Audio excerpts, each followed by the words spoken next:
Hello, everyone, and welcome to another session of Seaweed Around the Clock.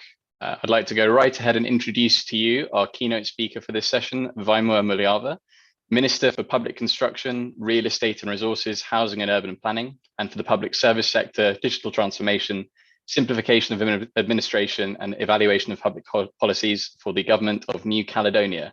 Vaimu'a, greetings. Hello to everyone. Malo lele, malo kataki, malo mauri. Greetings and respect from New Caledonia, one of the many lands of Oceania, the blue continent of our planet. A third of the planet largely made of salt water, where life has always been a challenge, contrary to images of paradise. Why? Because the crucial elements for the survival of the human species are rare, water, and arable land.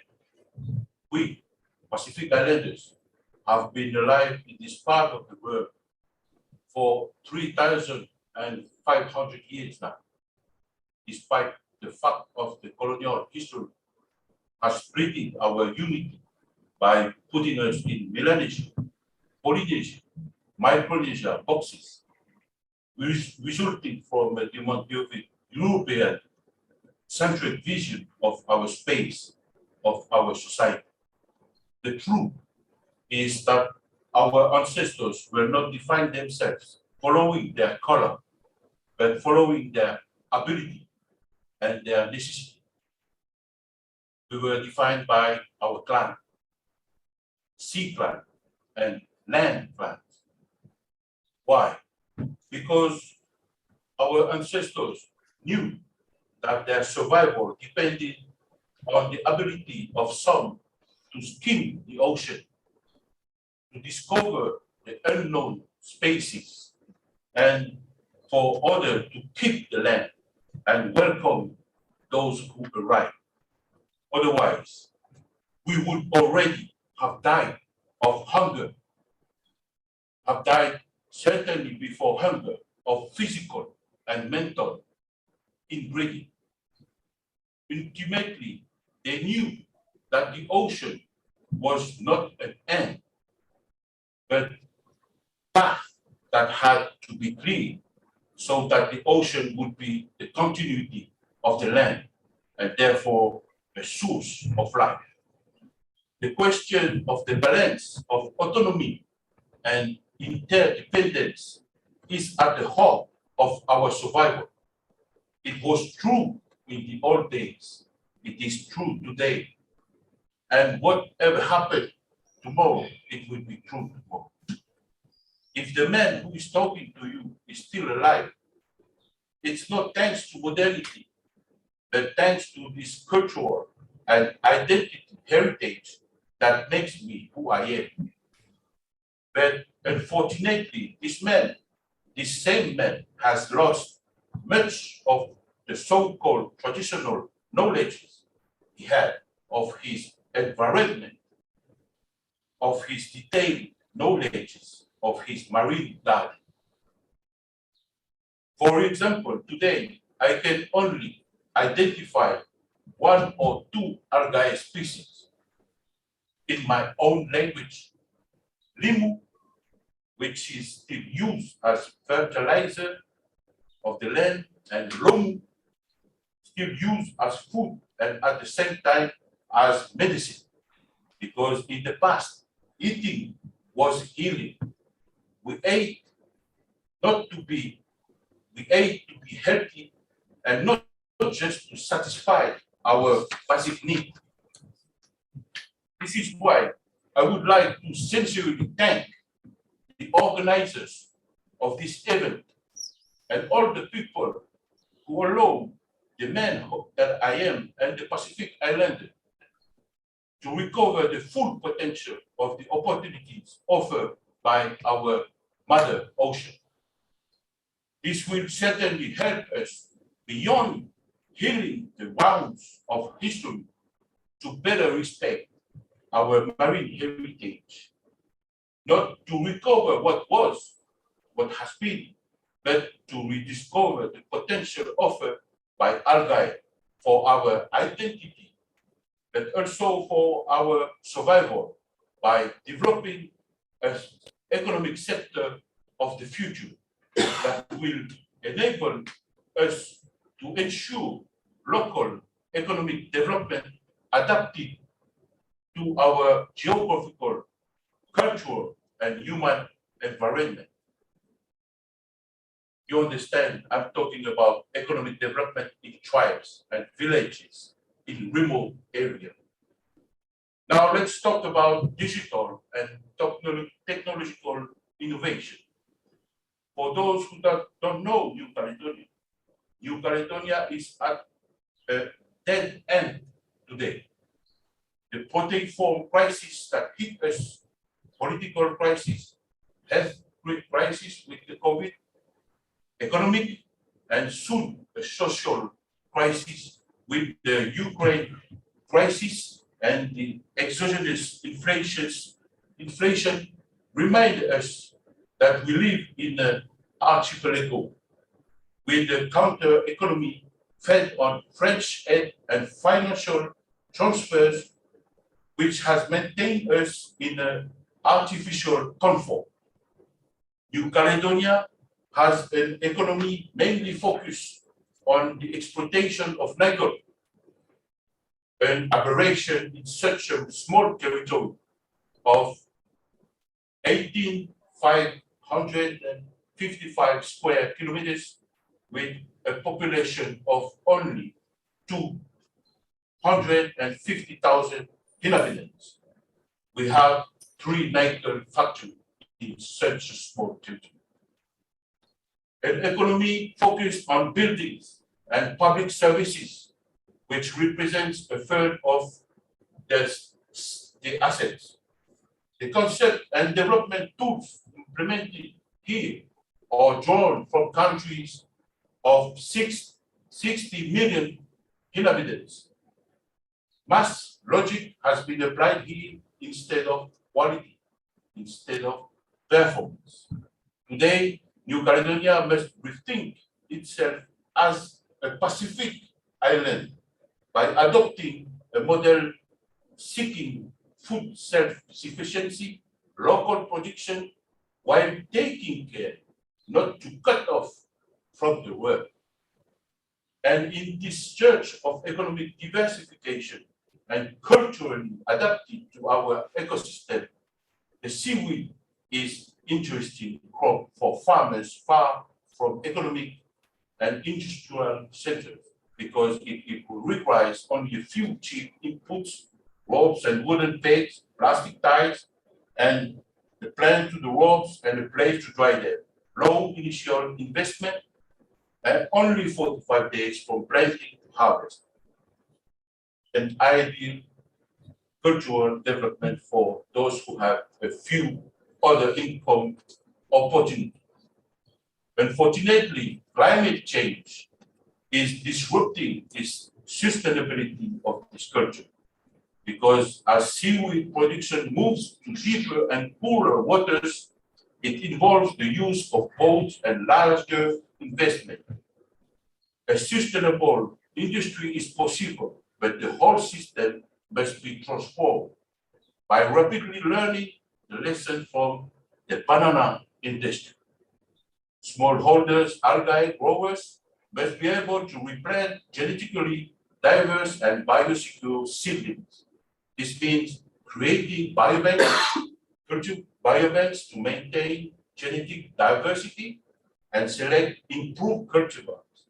It is therefore necessary to look for the places where genetic diversity exists in nature and to find how to reproduce it. This therefore implies a broader effort to understand who exactly the producers of algae are and what economic and environmental risks they can face.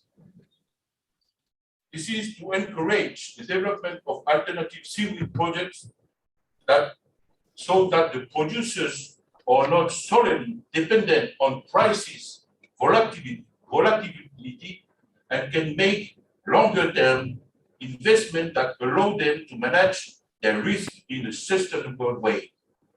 And that means emphasizing the traceability of seaweed projects using mechanisms such as blockchain to recognize and reward sustainable, inclusive, and seaweed production strategy.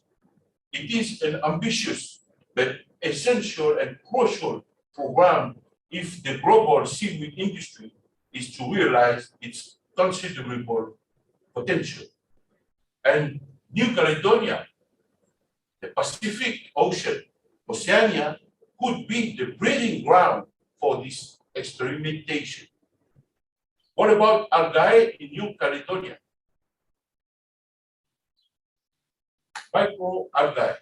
There would be between 7,000 and 15 species of macroalgae in the world. In New Caledonia, the first estimation bring this number to more than 600 species today, largely unexploited, although widely studied by the Institute Research of Development in New Caledonia.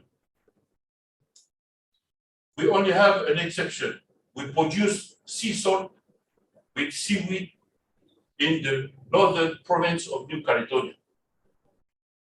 I want to describe all the projects, the studies in New Caledonia, but there's a lot of research, but not enough action.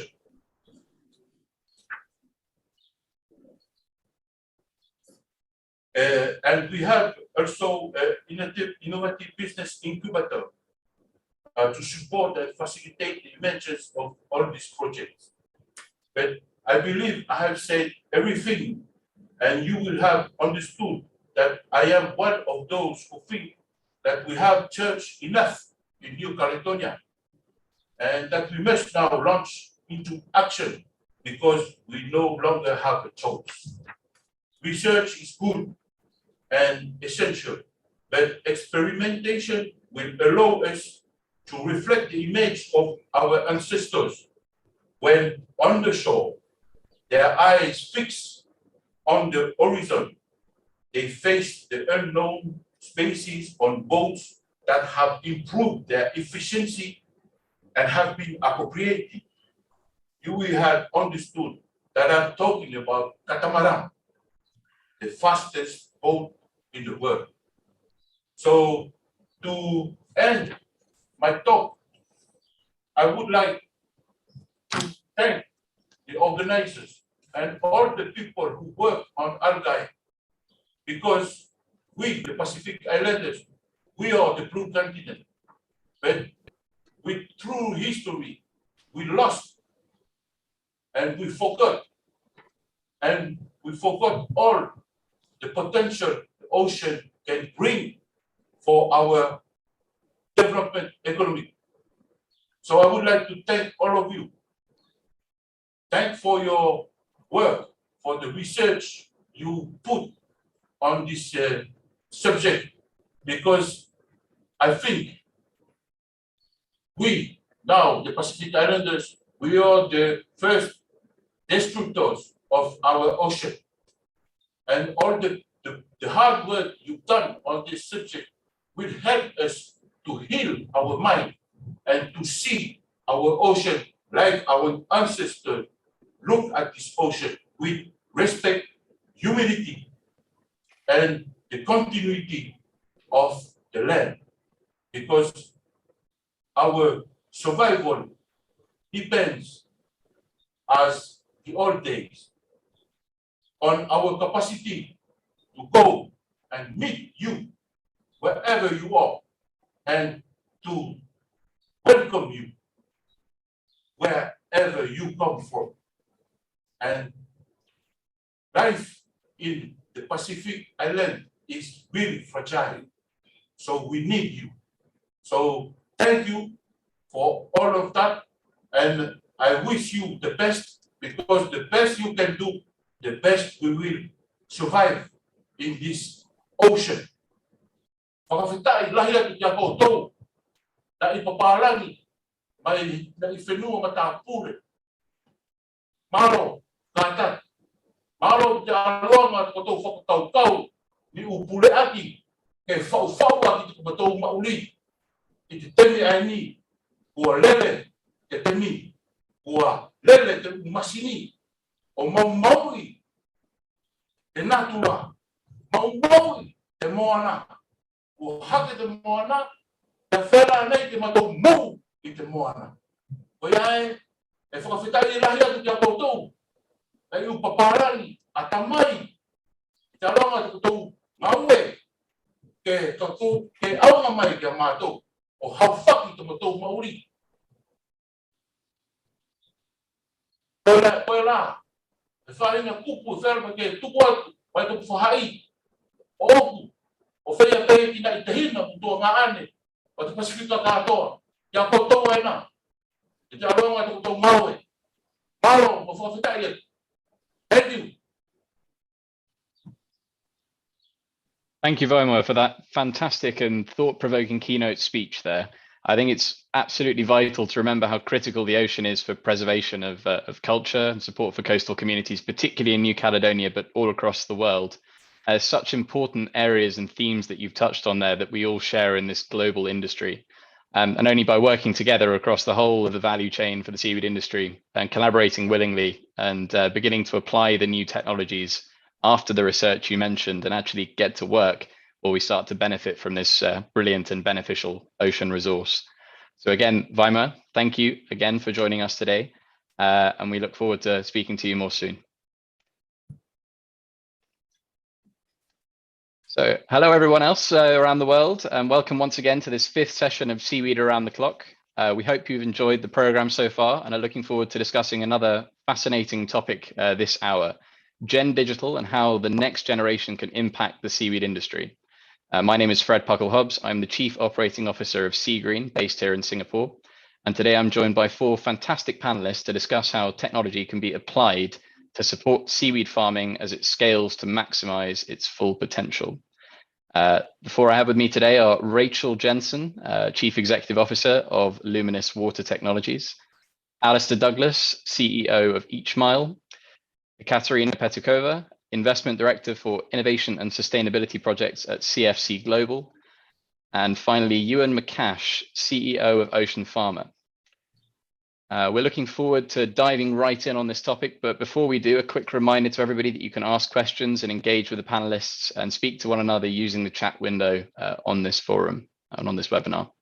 So let's dive right in. And I'd like to start by asking Ewan, especially after that great keynote there from Vaimu'a, with your background as an ocean farmer, what are some of the areas of the profession which you think could be made easier and more efficient by technology? Of course, where you are in Australia, there are multiple things going on at the moment. And I think from your perspective, you must have some pretty big upsides that you can see for leveraging this technology.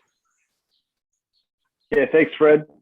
For sure. So I'm a marine scientist and I've been farming for 16 years now. And as part of that farming journey, have ultimately founded and developed Oceanfarmr, which is a farm operations application. And really, you know, what I can see the benefits of technology and the learnings we can take to seaweed from my area of ocean farming, which is oyster farming, is understanding the reality of farming day to day and ocean farms being underwater. So you can't walk that farm. There's a lot of learning that goes involved and a lot of learning that goes into understanding how you can farm in certain areas. One of the key aspects of what we're doing with Oceanfarmr and the benefits we take to seaweed is actually digitizing that farm practice. So every farmer, this is what my experience over farming for many years, learns to farm their particular patch. So every location in the water has unique challenges, and farmers are great at adapting and innovating what they do and how they set up their farm and how they operate to meet those challenges. The learnings I would say is that in terms of digitizing that farm practice means it's a whole lot easier to share that knowledge and scale operations. And I would say that's what I can see could be a great benefit for Seaweed moving forward is that, it is taking that knowledge. There's many farmers out there already doing the business that already have, years and years of experience in how to grow, and we can use digital technology to actually lean into those farmers to help them grow their business, to have greater impact, to actually accelerate, the production of seaweed and the benefits it can bring. Nice. Yeah, I really kind of feel that element there of what you're talking about, getting farmers off the farm in some senses. I know that's a big part of what you talk about at Oceanfarmr, taking them out of the water and allowing the digital resources to kind of do some of that work for them. But that component of sharing is so important. And I think it's something that we see really, really critically in Southeast Asia and Australia nearby, of course, is this idea that we can share and learn the research that we're seeing in this space. Alistair, I want to throw that to you if I can. How does Ewan's experience in Australia compare to yours with Eachmile in Southeast Asia? I know, obviously, of course, Eachmile focuses more on the shrimp and fishing industries, but what can the seaweed industry learn from the use of technology in those sectors, and how can that help to develop this form of aquaculture? I mean, I guess there's lots to learn in some respects, but there's also possibly a lot of things to be wary of as well in terms of adopting the technologies that are out there at the moment. I think one of the key things to understand is obviously in Southeast Asia, aquaculture, there's a huge diversity of producers from artisanal, small scale, large scale operations. That can be extensive, semi-intensive, intensive or in super intensive. And in terms of the production methods and suppliers, there's an array of markets and customer types. So, is the technology really designed for you? And, I think, with seaweed, obviously you're going to have a similar degree of a diversity of species, locations and methods. So when you're looking at a technology, is it really something that you can use? I mean, there are a number of challenges with regards to the accessibility of the tech, economic and connectivity challenges. Then there's capacity hurdles. Do they have the ability to pay for it even? Are there digital literacy challenges? And then the incentive issues, and what's the return on investment for them by adopting this tech? And there's some general trust and perception issues too, in terms of farm management application companies seem to be charging for what would be described as descriptive analytics. Some of them see them as just mining the data because they actually own the data. So something to be aware of that.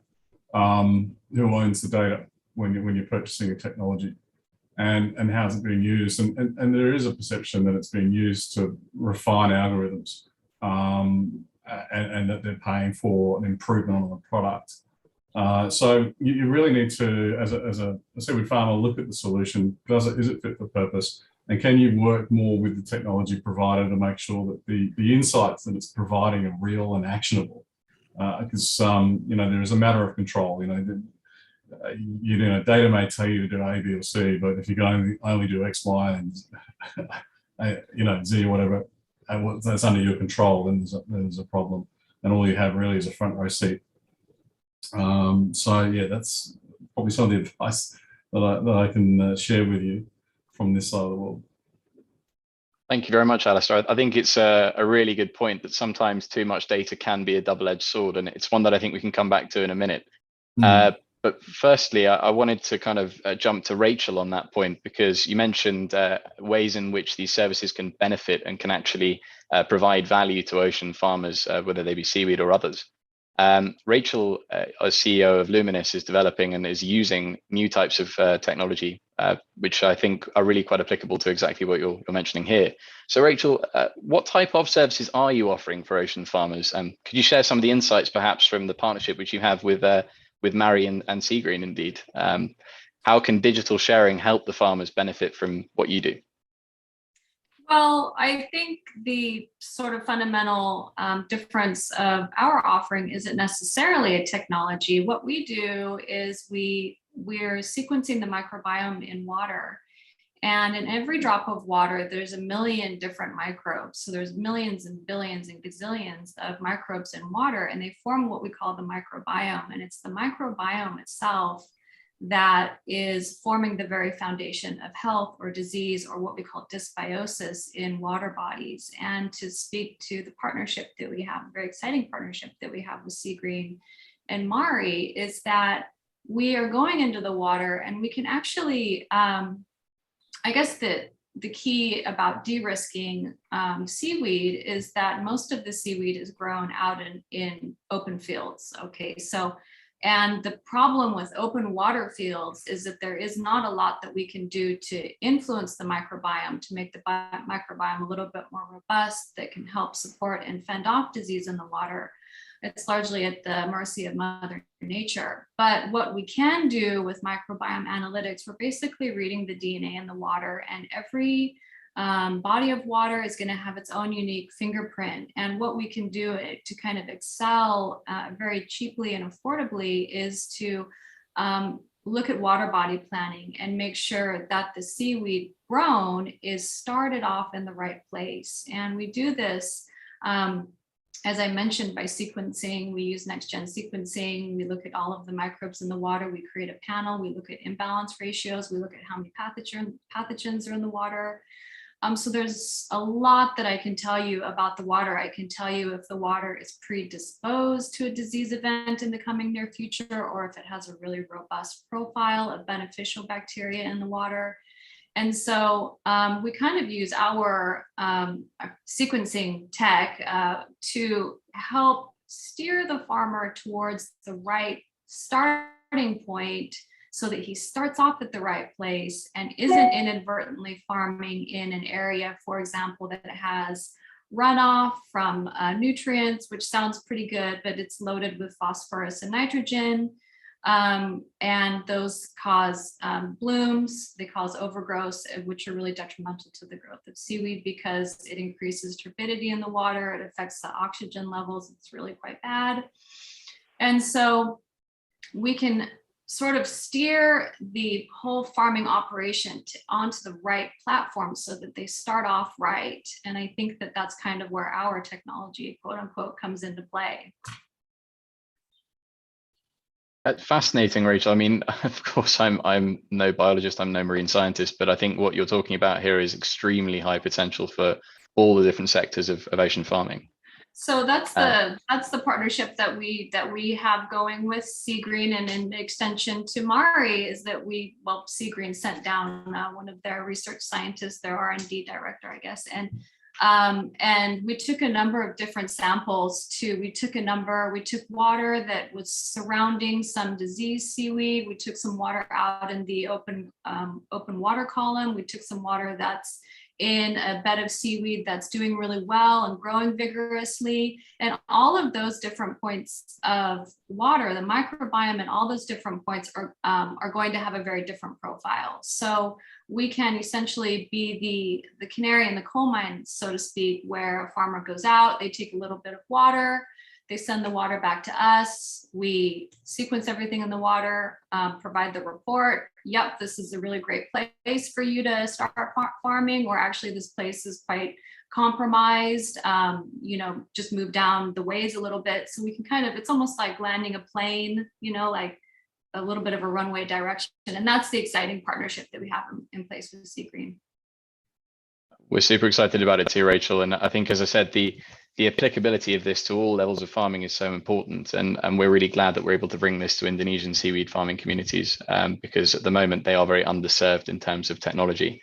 But I wanted to throw that back to Alistair briefly and just ask the question, given that this is all about data and visibility and the amount of different data that we're exposing about the type of farming area that these Indonesian farmers have, we can sometimes potentially provide a bit too much data in certain contexts, I feel, based on what you said earlier. So this double-edged sword of providing too much detail around a farming operation. And I know that in Indonesia, that's a particular concern for small farmers who might have concerns that their buyers might not want to buy their produce if they know too much about what's going on in the ocean. So perhaps you could speak to a little bit about what Eachmile has found in that area.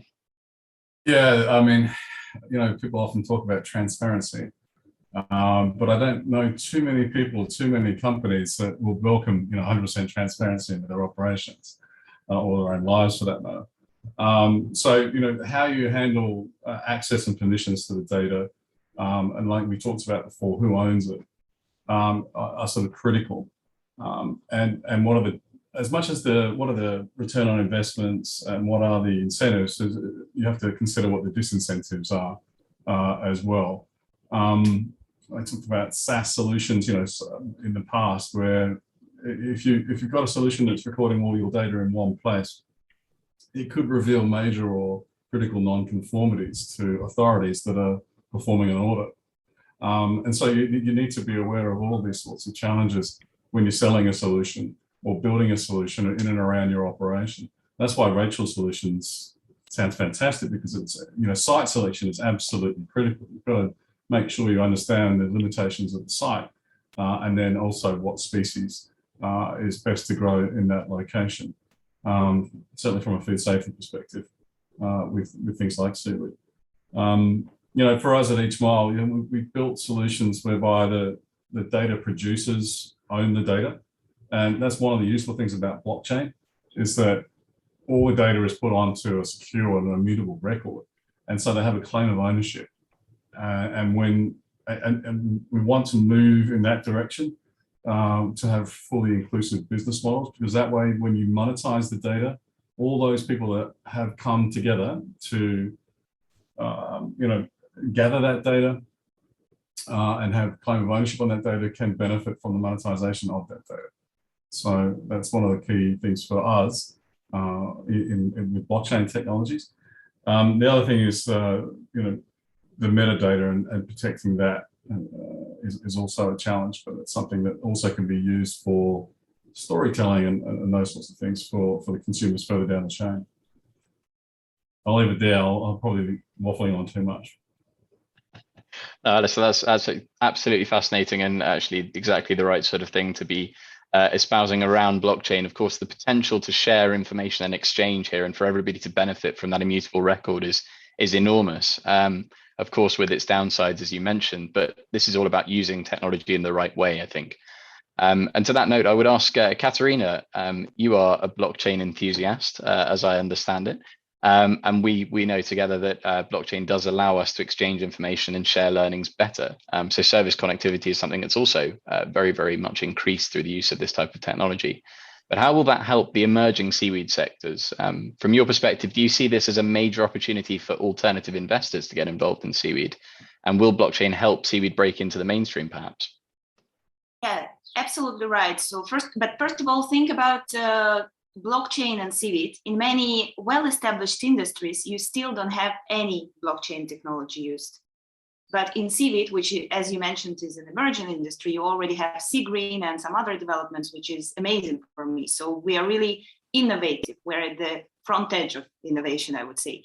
And par excellence, blockchain means transparency. So we would expect that if we are more transparent, we are attracting more investors, and we can inject more cash, which is really highly desirable, especially from seeded farmers. We understand that, but I think maybe we should highlight that for amateurs and seeded fans who are watching us, not from the industry, that seeded farms are basically family micro businesses in general. They are not fancy, big, effective, productive farms in beautiful places of the world, like where you can just eat avocado toast with your latte or something, So it's a very labor-intense business, a micro business.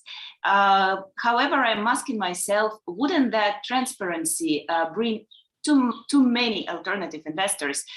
Fred, we have discussed that already, and we have been laughing about that. I have this guilty pleasure of investment director. So in the evening, I, from time to time, look at Reddit thread, which is devoted to new investment ideas from retail investors. And that is really amazing. The name of the thread is genius. It's called New Investment Ideas, Let's Lose Money with Friends. So this is somehow what they're expecting from it. But anyway, there are a lot of people following, and there has been a lot of discussion on different possibilities and the investment opportunities in the seaweed sector. Wouldn't that bring a lot of volatility? When I'm thinking about that and I consider just discussions with my colleagues and like professionals from the sector, I would say many of us still need a course, something like Seaweed 101. So what about retail investors? Wouldn't that bring a lot of just cash injection, which would run away at the very first possibility? So for me, this is still a question to be discussed, and I would like to throw that at our community here. At the same time, I think another very important issue, maybe that the first to address, is that seaweed sector is still looking for its equilibrium in its seaweed market in many ways, especially if we think about pricing. So the idea of, let's say, retail price of seaweed or wholesale price of seaweed could be very different, and just a matter of also discussion, even in one geographical area, what to say about dispersed geographical areas all around the world. So yeah, blockchain, I think, can bring a lot of benefits, but we should really think, first of all, so we should maybe put, even in this situation, investors and those type of stakeholders to the end of the bus and think first about seaweed farmers. So that would be my opinion, although it may be a bit different from a normal investment director. I mean, it's like any sector, isn't it? We do have to wait for things to stabilize to some degree. And of course, pricing and the economic realities of the seaweed industry are enormously important, in part because, as you've mentioned, there is so much volatility. And a big component of reducing that volatility, I'm sure you'd agree, is de-risking. So I could actually throw this back to Rachelle briefly to talk a little bit about how Luminis technology potentially could, maybe from an insurance perspective or through other technology and access to other products, help to de-risk the seaweed sector. And just since we're on the topic as well, we have a question for you, Rachelle, which you might answer at the end, around the changing of the microbiome. So maybe you can answer that one at the end of this piece as well, just to advise how the microbiome does change in these open ocean fields as well. Okay, so there was kind of 3 points that I thought were really interesting. Number one is transparency. Number two is pricing, and the third was grading. So one of our first ideas when I first made this partnership with Sea Green and Mari Oceans was, how can we use microbiome analytics to help with the grading process of seaweed? And we can actually go in and evaluate protein levels. We can evaluate how good the seaweed is based on the disease profile and the profile of the water surrounding the seaweed at harvest. But it's actually kind of funny because we quite very quickly realized that we then would run into a transparency issue, which is, do farmers really want people to know all those things about their harvest? And do they really want to publish that information about their harvest? So that's kind of where we went with that. We could certainly make that information available, which would help buyers buy grade A, grade B, grade C type of seaweed. So that would be attractive to a buyer. But going back to the seaweed grower, I'm not sure that he would really want to advertise if he's got a subpar conditions. So as far as de-risking is concerned, I think that kind of goes back to site selection and the level of the profile of the microbiome that's in the water. And we can actually look at gene expression of the microbes in the water, and we can tell if any of those microbes are expressing antimicrobial resistant genes. And so from that, we can tell if they're farming in water that's being either washed through with that has some antimicrobial resistance, has some antibiotics in the water, or it's been flushed off of the land through runoff. So we can sort of certify against certain different circumstances. But the main sort of, I guess, de-risking offering that we bring is site selection and helping people start off on the right foot. So, and that kind of helps insurers come in and say, okay, these guys are farming and they're farming in the right place. They've got a really good microbiome composition in the water. They're going to be producing a certain grade of seaweed. So it kind of helps from a scientific standpoint. Insurers come in and have some solid numbers that make them feel a little bit more comfortable about the insurability factor. The question was about how does the microbiome change? Is that the Correct, question? yes. Yeah, so if you like, I can give you the full question. How does the microbiome change over time to a large or small extent? Will it be an issue if you selected a seaweed site today and then next year the microbiome changes?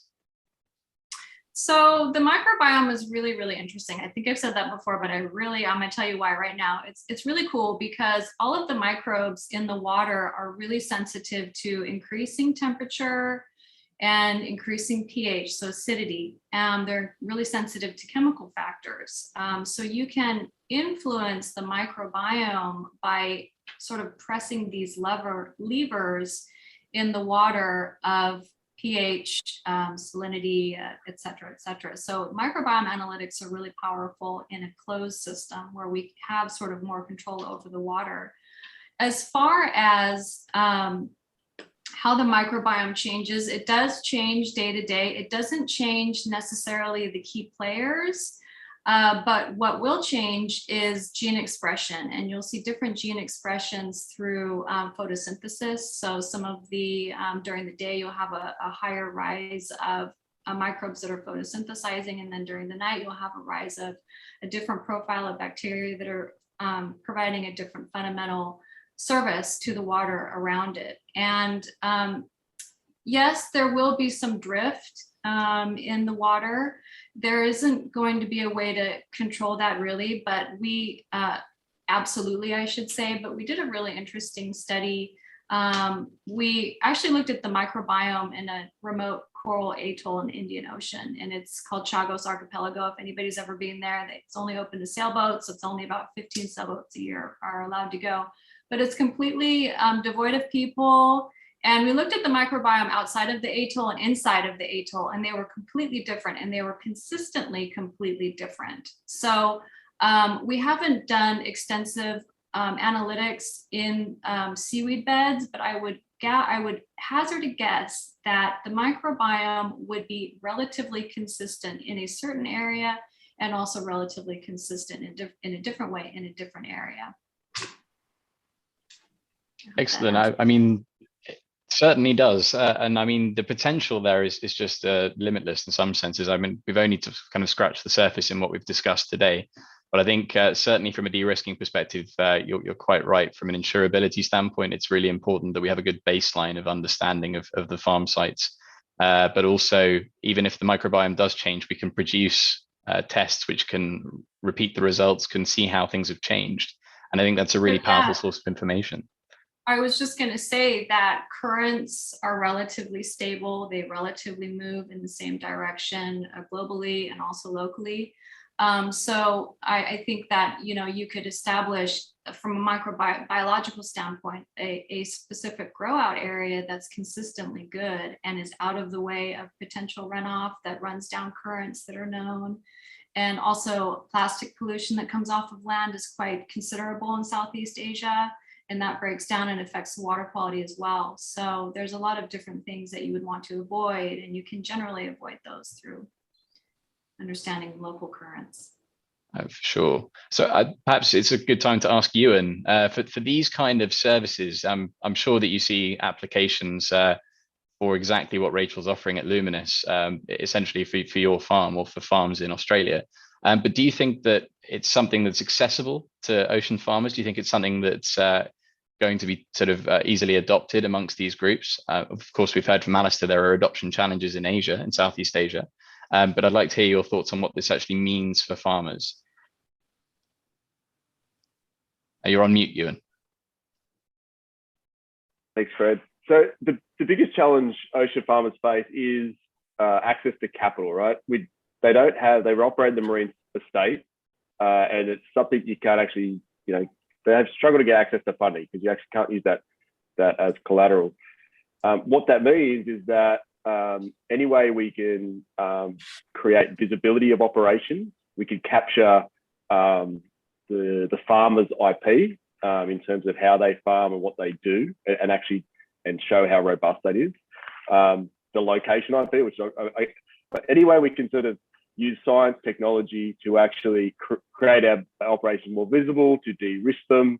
It's the only way the industry is truly going to scale, because if you look at other industries, primary industries, they've got land, or even fish, at least they have fish quotas, which is at a huge sort of catchment area to actually get return on investment on that. But from ocean farming, you know, we're going to have to rely on technologies like this to actually create visibility operations, create confidence in what we do, and scale up, you know, that. So there is, I think it's important, and ultimately it can be made available to farmers of any size and scale.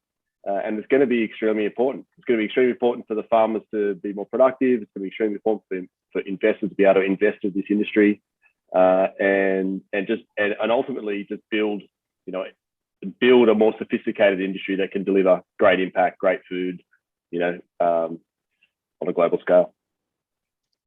Absolutely, Ewan. And I think I'd just sort of probe further and ask, this is exactly what you guys are doing at Oceanfarmr, right? Bringing the data to the forefront, allowing farmers to actually present what they're doing on the ground to the buyers, to the investors, to the people providing the capital, right? Correct. And I would say, back to Alistair's point, and one of the main aspects of Oceanfarmr, the application itself, is it needs to create value for the farmer. So it's not just about collecting data. It's actually a phone app that the farmers can use to actually collect, you know, navigate around their farms, recording information and assigning tasks. But it creates value at the farm level immediately. The beautiful thing about digital technology in this day and age is then we can do a whole lot of other stuff. So that smartphone they're carrying, it creates a lot of data and information, and it can integrate, and it's great at capturing that farm practice, sharing it with people, whether it's other employees, whether it's finance, whether it's investors, whether it's the supply chain for traceability. So, but it does start at the farm level in terms of capturing their digital practice, correct? And that's what Oceanfarmr does. It's brilliant to see it in development as well, and we're really looking forward to the release of the next edition. So Alistair, just throwing it back to you briefly, I guess, because it'd be great to hear the perspective from Indonesia, from Southeast Asia, and understand how solutions like Oceanfarmr and indeed Eachmile and Seagreen can potentially scale across the millions of smallholders that we know exist in both the fishing and the other aquaculture sectors, including seaweed. So from your perspective, is that really possible? Yeah, well, it's a real challenge. You know, at Eachmile, we're really dealing with solutions for traceability. Like I mentioned before, we talk about the data producers being the owners of the data, and putting the farmer at the center of your sort of world, if you like, is key to that. How you're helping the farmer, and how's the data helping the farmer, and how can the data give the farmer ownership in the solution, in the algorithms that are being developed. You know, and it's difficult to sell a SaaS solution, I think. So one of the things we've done is we've made, first of all, our solution is a user pay scenario. So when they use it, they pay for it. When they don't use it, they're not paying for it. And that's not really going to be the case with farm management applications. But one of the things we have also done is made the code open source. We've produced a protocol documentation for it. And we actually want the daughters of fishers and the sons of fish farmers, for example, to build solutions for their local communities, and we're going to help them do that. And then we actually share in the commission revenues with them. So they become part of our business model. And again, when data is monetized, they, along with the farmer, can also benefit from that. So I think ultimately we need to take these sorts of approaches to achieve, you know, truly inclusive business models. And, you know, I think we did discuss at some point consolidation, maybe not today, but in a previous conversation. And I don't think that's often the best outcome, certainly not for farmers. And, you know, I would like to see technology basically used to foster more cooperation, more coordination, and more collaboration and take more of an ecosystem-based approach. So you really think about what your purpose is, not so much, what your mission or your values are, but what actually is your purpose. And once you define that, you start to realize that all the shareholders in and around that purpose become material, that are material to that. You become aware of them, and how then can you cooperate with them and coordinate with them, and use technologies like blockchain together to achieve a common goal and a common purpose. Yes. So it's almost more than just value add. It's all about shared value add and incentivization for people to do these things together, right? That's a really interesting point, Alistair. And I think, and it sort of extends into the kind of more macro level question around ecosystem services. And for this one, I think, Ekaterina, this could be one for you to answer, especially since it's blockchain involved. Do you see a potential for the kind of shared goal here to be enabled of environmental conservation and restoration, things like carbon sequestration, which we've heard so much about from a seaweed perspective? Do you think that this technology can be used in a way that will actually help meet that goal? Thank you for asking that question to me, because it's the most delicate question, I think, in our industry. Yeah, so I would be the one to blame finally. But, I would invite definitely everyone to read a very, very interesting publication, which has been recently done. I think it's end of May, by some a group of Japanese scientists who actually tried to somehow unveil the real carbon capture and carbon sequestration within the seaweed industry. So they have done a lot of research in different farms, and I think 3 or 4 farms in Japan, and the results are very interesting. So the proof of concept has been done, but there are a lot of details out there which I would not really concentrate on now. But definitely seaweed is it's seen as a crucial part of blue economy, and the crucial issue when we're trying to address carbon mitigation. So I think that the first thing we should think about really, because this is still a bit doubtful, and I think we would bring this to this level of technology. It's too early to talk about that. But what could be really done, I think, a kind of marketplace, a kind of easy thing and highly desirable in the market. So for those seaweed farmers to have direct access to their customers. And here I think blockchain could be quite a solution. Who knows, maybe in several years on a platform like Seagreen, you can pay with crypto, with your Bitcoin for several tons of seaweed. Who knows, maybe that is a reality. But definitely seaweed is a kind of solution for water remediation, for carbon mitigation. But I don't think that here the issue is in blockchain. So if we manage to arrange that somehow to make it work, then blockchain could help and build up on that. I really like what everybody said in the session, and I especially relate to Alistair's point that we should think about benefit. It's not blockchain per se. It's really to think what this technology could bring, what it could build on, and to use it in the best way for every shareholder and stakeholder in that whole system. Thank you for that very great final note there, Ekaterina. We have come to the end of our session, but to end on the point that the value is there for the communities and for all the stakeholders and shareholders involved is fantastic. So I'd like to thank all the panelists for their time today, for their fantastic views, to Ekaterina, Alistair, Rachel, and Ewan. And I'd like to remind everybody that all of our panelists will be available to speak to in the wider Seaweed Around the Clock session in the open auditorium. So look forward to the next session, and thank you for your time. Thank you. Thank you. Thank you.